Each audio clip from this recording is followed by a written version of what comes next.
Yo, halo, assalamualaikum, selamat siang teman-teman. Assalamualaikum warahmatullahi wabarakatuh. Salam, Om Swastiastu, Namo Buddhaya. Saya Puguayu Prasetyo, CPNS dari Dinas Pekerjaan Umum dan Penataan Ruang Kabupaten Guru. Di sini kedatangan tamu yang luar biasa ini dari teman-teman inspektorat ya. Pak Jalid atau Konsina dan Pak Mei Susanto. Nah, di sini nih kita mau bahas suatu materi topik pembahasan dikit yang sebenarnya udah familiar ya untuk para teman-teman yang mulai belajar nih. Ada agenda-agenda satu ya, sikap dan perilaku bela negara. Nah, sikap dan perilaku bela negara sendiri ini dibagi menjadi 3 subbab dalam pembahasan kali ini ya. Wawasan kebangsaan, isu kontemporer, dan kesiapsiagaan bela negara.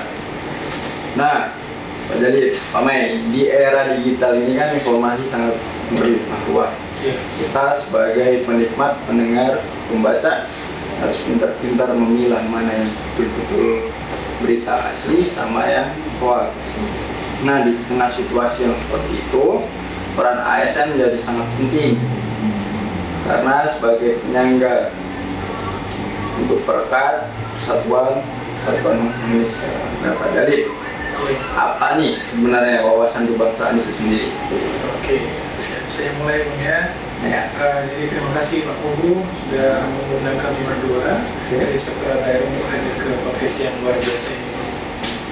Jadi langsung saja setelah saya pelajari wawasan kebangsaan dari modul yang diberikan kepada kami, dapat saya simpulkan bahwa wawasan kebangsaan itu adalah cara pandang kita untuk sudut pandang kita ya sebagai ASN, sebagai bangsa Indonesia dalam melihat diri dan lingkungan berdasarkan dari nilai dasar negara. Nah, nilai dasar negara sendiri itu ada terbagi 4. Ada Pancasila, ada Undang-Undang Dasar 1945, ada Bhinneka Tunggal Ika, sama yang terakhir ada Negara Kesatuan Republik. Oh, itu yang dulu familiar disebut 4 pilar negara bukan? Sekarang sudah diubah. Sudah diubah jadi apa? Jadi 4 konsep dasar ya. Siap. Jadi memang artinya kita memang harus memandang bangsa Indonesia sebagai satu kesatuan, walaupun memang di dalamnya terdapat banyak perbedaan. Contohnya kayak kita tahu sendiri Indonesia terdiri dari banyak suku, banyak budaya, agama. Betul, dari Sabang sampai Merauke ya. Kita sudah sangat banyak perbedaan dari suku bahasanya sendiri. Terus kalau dikaitkan dengan kondisi yang sekarang nih Pak, wawasan kebangsaan tuh gimana? Menurut saya itu sangat penting sekali untuk kita terapkan wawasan kebangsaan dalam kehidupan kita sehari-hari. Karena sekarang tantangan hanya tantangan fisik, jadi tantangannya itu juga sekarang berupa tantangan ideologi sama informasi. Contohnya kita sering melihat sekali perdebatan di media sosial.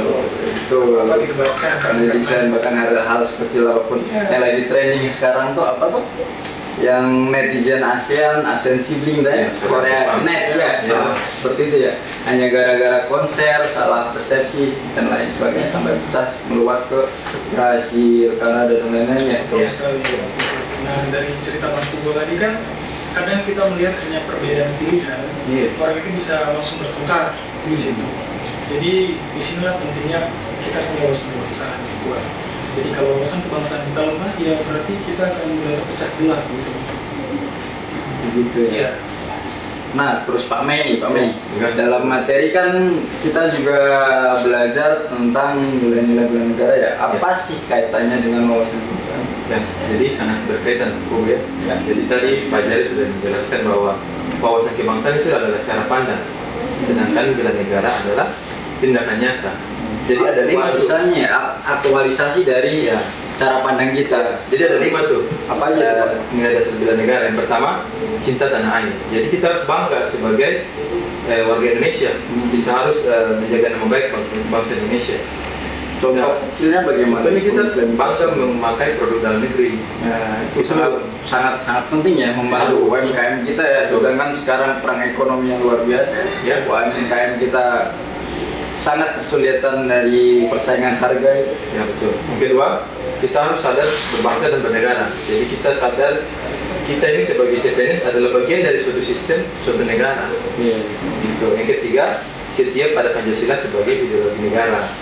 Jangan sampai kita mudah terpengaruh nih oleh pemahaman-pemahaman yang lain, misalnya liberalisme. Nah itu kita harus menangkisnya. Pancasila sebagai pegangan kita. Kalau sudah ditarik di isu-isu agama, Ya, lebih bahaya lagi Pak ya. Betul. Kemudian yang keempat adalah berkorban untuk bangsa dan negara. Nah, kita sebagai ASN harus siap nih mengorbankan waktu kita untuk melayani masyarakat.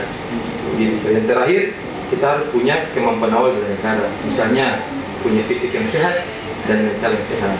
Berarti kalau dibilang bela negara itu bukan selalu melulu tentang perang ya. Ya betul. Jangan sampai kita mengartikan mempersempit artinya. Jadi di era sekarang apalagi bela negara bisa dilakukan dengan bekerja dengan jujur, tidak korupsi, dan memberikan pelayanan terbaik kepada masyarakat. Begitu Pak Punggu. Begitu ya. Jadi kita nggak boleh mengkerdilkan suatu sudut pandang. Bukan bela negara harus angkat senjata terus di medan perang, apalagi dengan zaman yang serba modern. Ya. Perang konvensional nggak lagi nggak lagi trending, nggak lagi dipilih jalan alternatif kan. Nah dari isu kontemporer sendiri nih, Pak Mei, Ya. isu kontemporer itu apa sih sebenarnya? Jadi dari katanya aja nih kontemporer berarti isu yang terjadi saat ini. Ya aktual sekarang ya. Aktual sekarang. Dan dia punya dampak yang luas. Misalnya nih, Misalnya apa tuh yang berdampak luas? sekarang apa? Maraknya korupsi. Tuh. Kemudian apa lagi? Narkoba. Radikalisme, Generasi muda kita hancur kan gara-gara narkoba kan. Nah. Kemudian kita karena hidup di dunia apa yang disebut dengan fuja. Apa itu fuca? Ini bahasa yang baru nih ya. Nah, dijelaskan dulu nih fuca ini. Memang bahasa baru, tapi kan ada di modul Pak. Oh iya. Sudah baca kan? Sudah. Jadi saya jelaskan gini. Nah, Jadi fuja itu kepanjangan dari volatility, ya. uncertainty, Yes. complexity, and ambiguity. Jadi intinya dalam menghadapi kehidupan yang penuh fuja ini, fuja itu apa? Penuh perubahan yang cepat Mau apa cepat ya dan ketidakpastian. Ketidakpastian. Jadi cara kita sebagai ASN bagaimana menyingkapinya. Jadi ada tuh metode yang ada di modul yang udah baca juga mungkin ya. Iya. USG. Tahu nggak USG? USG ini apa ya nih? Jangan sampai jangan sampai pas periksa bayi itu yang masih 4 bulan gitu kan? Bukan. Apa Jadi itu? begini Pak Punggu, jangan salah sangka. Jadi USG adalah kepanjangan dari urgency, seriousness, dan role. Misalnya saya kayak contoh, misalnya yang mengenai hoax nih, menjelang pemilu kan. Iya. Jadi kita lihat apakah masalah tersebut mendesak, serius, dan bagaimana dengan cepat. Jadi kita sebagai ASN biasa bilangnya black campaign ya. betul.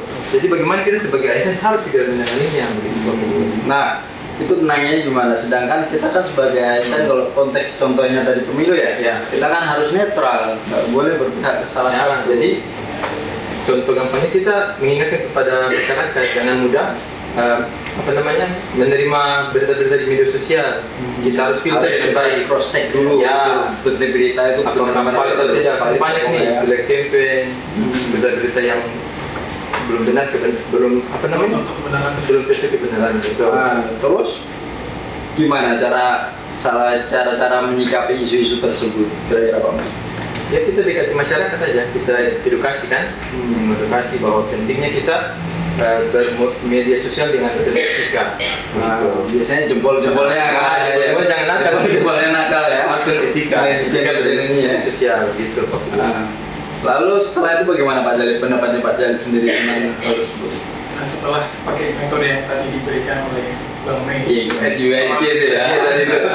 jadi kita juga bisa ada istilah baru nih Bang. Apa itu? Namanya fishbone.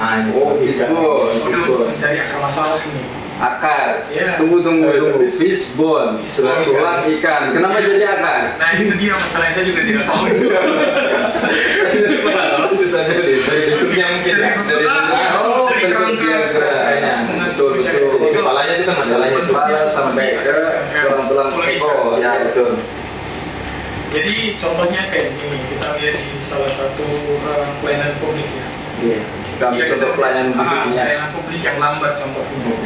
Nah, lambatnya pelayanan publik itu biasanya dari apa? Kalau masyarakat kan sudut pandangnya masyarakat, kita sebagai ASN ada kemalas lah, nggak masuk kerja lah, yang bikin lambat. Nah, menurut Pak Jari itu bagaimana biar para pemirsa pendengar ini biar dapat sudut pandang baru tentang kita? Jadi yang saya terangkan tadi kita coba pakai mekanisme tadi. Kita cek apakah di dalam kenapa pelayanan publik itu lambat. Apakah memang di dalamnya itu karena SDM-nya kurang atau karena sistemnya mungkin belum digital. Kalau sekarang kan sistem serba digital ya, migrasi teknologi ya kita ya. Betul, sama yang apalagi setelah COVID kemarin yang mantep. Terus sama yang terakhir tuh coba kita cek apakah aturan ini memang dibuat terlalu rumit sehingga yang dilayani juga merasa kok ribet sekali untuk bikin pelayanan seperti harus kita cek juga SOP-nya juga ya. Iya, harusnya kan itu dipermudah biar urusan pelayanan publik itu lebih gampang untuk masyarakat akses. Harusnya apalagi di era serba digital ini yang harusnya bisa diakses dimanapun ya. Harusnya lebih cepat lah ya. Berarti ASN tidak boleh terlalu reaktif gitu. Tidak boleh tuh Bang. Karena ASN harus berpikir kritis, objektif, sama harus by data. Semua harus berbasis data, jangan cuma opini, jangan cuma kabar-kabar burung di luar. Nggak boleh ya, itu nggak boleh. Kalau itu nggak boleh berarti ya. Harus sesuai by data dan kita cross check terus ulang biar kita nggak termakan waktu dan sebagainya. Sekarang kita masuk ke kesiapsiagaan bela negara. Mau Pak Jalil apa Pak Mei yang menerangkan ya? Pak Jalil, mari. Jadi, apa sih maksudnya itu kesiapsiagaan bela negara? Kesiapsiagaan bela negara itu kita pelajari di modul ketiga ya. Jadi apa itu kesiapsiagaan bela negara? Itu merupakan kesiapan sikap dan tindakan dalam menghadapi ancaman baik militer maupun non militer. Biasanya kan orang mikirnya tuh kalau ancaman ini bersifat militer, bersifat perang, padahal perang sendiri banyak sekarang ya, nggak harus baku tembak, ada yang perang dia masak. Ancaman bukan hanya ekonomi, sekarang lebih banyak tuh ancamannya dari non militer. Non militer ya, kayak cybercrime dan ekonomi. Narkoba tadi kan. Contohnya bisa kita ambil tuh ada polarisasi sosial, ada hoax, ada korupsi. Itu yang sering-sering kita baca di sosmed-sosmed kita sekarang ini ya. Betul. Kalau kita nggak pandai-pandai cross check dan lain sebagainya. Betul. Terus menurut Pak Mei, bagaimana penerapannya bagi kita ASN? Ya sebenarnya kita coba pertanyaan. Untuk Pak Mei, bagaimana sih penerapannya bagi ASN? Hal-hal yang sudah dijelaskan Pak. Ya, sebenarnya kita jangan sampai berpikir hal-hal yang rumit. Sebenarnya hal yang simpel saja. Kegiatan kita sehari-hari. Misalnya kita olahraga yang rutin dari hal-hal yang kecil ya. Jadi kita harus punya fisik yang sehat dan juga mental yang sehat. Setelah itu apalagi datang tepat waktu. Ini ASN nih, sering jangan sampai terlambat. Kalau di inspektorat juga sering disampaikan oleh pimpinan PD, jangan terlambat ya 30 betul. Agama itu. Makanya datang harus lebih awal. Harusnya 15 menit sebelum awal. Kemudian apalagi tidak menyalahgunakan jabatan, apalagi kita sebagai pengawas di inspektorat kan. Betul, inspektorat nih sentral sekali dalam mengawasi OPD-OPD di daerah ini. Jangan sampai opini di dalam laporan itu berubah gara-gara ada sedikit begitu Pak Guru. Jadi apa saja yang sudah saya sebutkan itu adalah bagian dari kemampuan awal bela negara.